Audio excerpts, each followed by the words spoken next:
रिश्ते अपनी जगह, राजनीति अपनी जगह। सज्जन कुमार के निधन पर पंजाब हरियाणा कांग्रेस का द्वंद्व।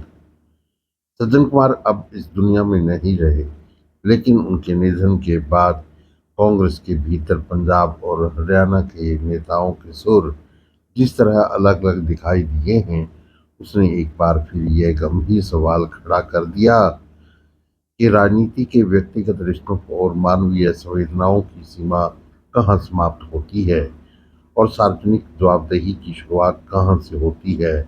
20 अगस्त 2026 को वह 80 वर्षीय सज्जन कुमार का निधन हुआ। वे 1984 के सिख विरोधी दंगों से जुड़े मामले में उम्र कैद की सजा काट रहे थे। इसलिए उनका निधन किसी सामान्य राजनीतिक व्यक्ति के निधन जैसा विषय नहीं था। उनके साथ 1984 की हिंसा की एक ऐसी राजनीतिक और न्यायिक विरासत जुड़ी हुई है जिसकी संवेदनशीलता पंजाब में आज भी बेहद गहरी है।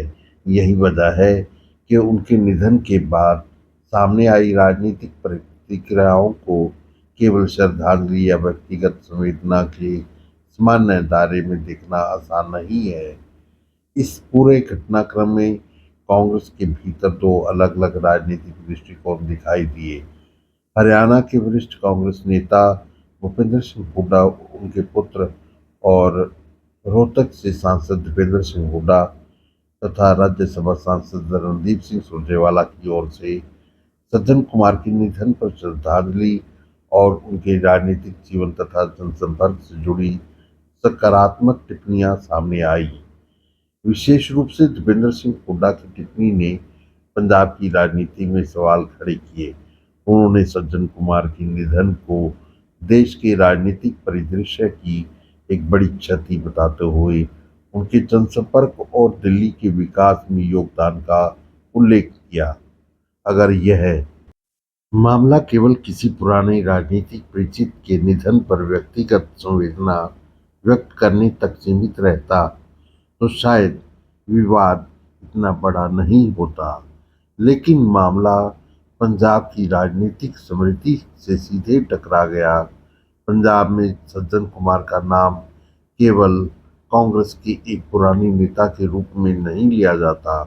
1984 की हिंसा, उस दौर में मारे गए लोगों के परिवारों की पीड़ा, न्याय की लंबी लड़ाई और उससे जुड़ी राजनीतिक स्मृतियां आज भी पंजाब के सामाजिक और राजनीतिक विमर्श का हिस्सा है।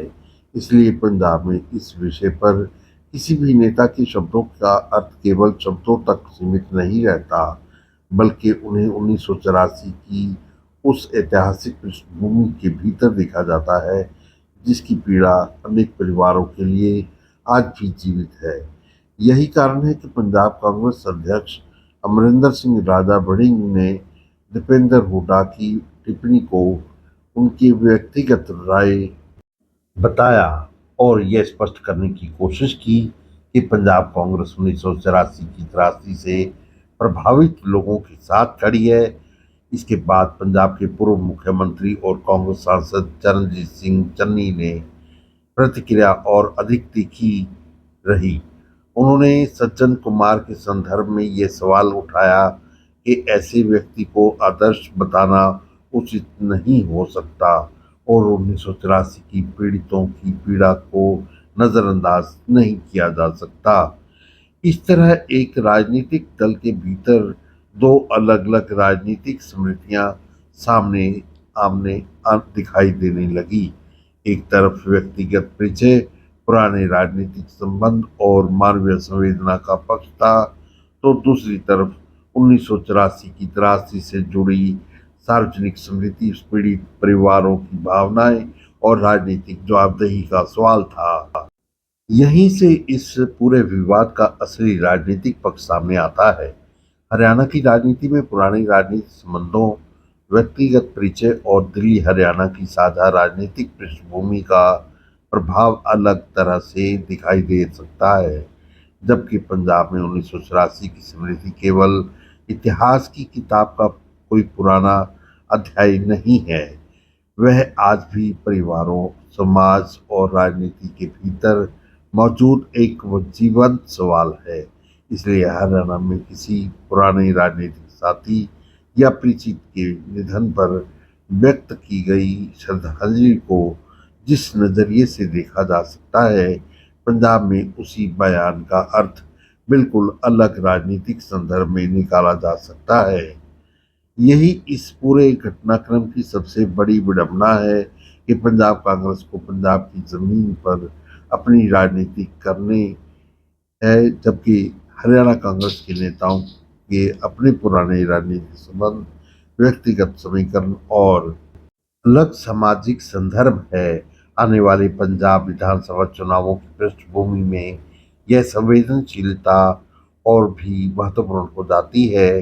पंजाब में कांग्रेस के सामने केवल भाजपा या अकाली दल की चुनौती नहीं है, बल्कि कांग्रेस के सामने केवल भाजपा या अकाली दल की चुनौती नहीं है, बल्कि आम आदमी पार्टी भी कांग्रेस की राजनीतिक विरासत और 1984 से जुड़े मुद्दों को लेकर उसे घेरने का प्रयास करती रही है। आम आदमी पार्टी के नेता कुलदीप सिंह धालीवाल ने भी दीपेंद्र हुड्डा की टिप्पणी पर कार्रवाई की मांग की। दूसरी ओर अकाली दल और अन्य राजनीतिक दलों के लिए भी यह कांग्रेस को घेरने का एक अवसर बन गया। इसलिए पंजाब कांग्रेस के सामने सवाल केवल यह नहीं है कि दीपेंद्र सिंह हुड्डा ने क्या कहा, बल्कि सबसे बड़ा सवाल यह है कि उस बयान का पंजाब की राजनीति और विशेष रूप से 1984 से प्रभावित परिवारों के बीच क्या राजनीतिक संदेश जाता है।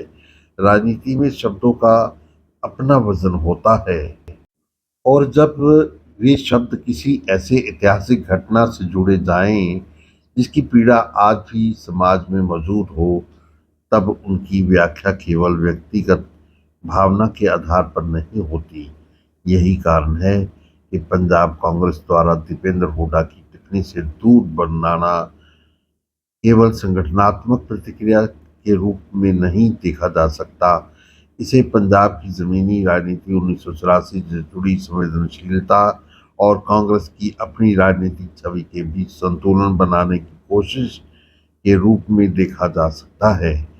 लेकिन इस विवाद का दूसरा पहलू भी उतना ही महत्वपूर्ण है कि किसी व्यक्ति के निधन पर उसके साथ पुराने व्यक्तिगत संबंध रखने वाले किसी नेता को मानवीय संवेदना व्यक्त करने का अधिकार नहीं होना चाहिए। क्या व्यक्तिगत परिचय और सार्वजनिक राजनीतिक दृष्टिकोण को पूरी तरह एक ही तराजू पर तोलना उचित है? यह सवाल भी अपनी जगह महत्वपूर्ण है। राजनीति में सबसे कठिन स्थिति तब पैदा होती है जब निजी रिश्ता और सार्वजनिक स्मृति एक दूसरे के सामने खड़े हो जाते हैं। व्यक्ति कहता है कि मैं उसे जानता था, उसके साथ मेरे संबंध थे और मैं उसके निधन पर अपनी संवेदना व्यक्त कर रहा हूँ। समाज सवाल करता है कि उसके राजनीतिक अतीत और उससे जुड़े पीड़ितों की पीड़ा का क्या होगा, और पार्टी के सामने सवाल खड़ा हो जाता है कि उसका आधिकारिक राजनीतिक पक्ष आखिर क्या है। यही वजह है कि इस पूरे घटनाक्रम को केवल किसी एक नेता के बयान या किसी एक प्रदेश की राजनीति तक सीमित करके देखना शायद अधूरा विश्लेषण होगा। हरियाणा व्यक्तिगत रिश्तों और राजनीतिक परिचयों को अलग नजरिए से देख सकता है, जबकि पंजाब राजनीतिक स्मृतियों और ऐतिहासिक पीड़ा को अलग महत्व देता है। हरियाणा शायद एक पुराने राजनीतिक व्यक्ति को उसके संबंधों और सार्वजनिक जीवन के कुछ दूसरे पहलुओं के साथ याद कर रहा है, जबकि पंजाब उसी व्यक्ति को 1984 की उस त्रासदी के संदर्भ में देख रहा है जिसमें वह विवादों के केंद्र में रहा। और कांग्रेस के सामने चुनौती इन दिनों दृष्टिकोण के बीच अपनी राजनीतिक जमीन बचाने की है। यही राजनीति की विडंबना है। रिश्ता अपनी जगह होता है, संवेदनाएं अपनी जगह होती हैं, व्यक्तिगत परिचय अपनी जगह होता है और सार्वजनिक जवाबदेही अपनी जगह है। लेकिन जब राजनीति इन सबके बीच आ जाती है तो वह हर रिश्ते और हर शब्द से सवाल पूछने लगती है। यही सवाल इस पूरे विवाद के केंद्र में है कि क्या निजी संवेदना को सार्वजनिक राजनीतिक स्मृति से अलग रखा जा सकता है, और क्या किसी नेता को व्यक्तिगत संबंध उसकी पार्टी की सामूहिक राजनीतिक जिम्मेदारी से पूरी तरह अलग माने जा सकते हैं।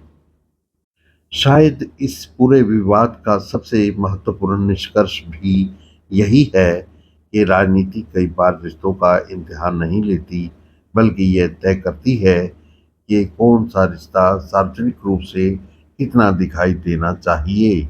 एक ही व्यक्ति के लिए किसी के मन में व्यक्तिगत सम्मान या पुरानी स्मृति हो सकती है, लेकिन सार्वजनिक जीवन में उस व्यक्ति के राजनीतिक अतीत से जुड़े सवाल भी अपनी जगह बने रहते हैं। इसलिए सज्जन कुमार के निधन के बाद सामने आया पंजाब हरियाणा का यह राजनीतिक मतभेद केवल श्रद्धांजलि और विरोध का मामला नहीं है, बल्कि यह इस बड़े सवाल को सामने लाता है कि जब व्यक्तिगत रिश्ते, मानवीय संवेदना, ऐतिहासिक स्मृति और सार्वजनिक जवाबदेही एक ही समय में आमने सामने खड़ी हो जाएं, तब राजनीति किसी पक्ष को प्राथमिकता देती है। और शायद यही इस पूरे विवाद की सबसे बड़ी कहानी है। रिश्ते अपनी जगह हैं, संवेदनाएं अपनी जगह हैं, लेकिन राजनीति जब बीच में आ जाती है तो वह दोनों के सवाल पूछती है।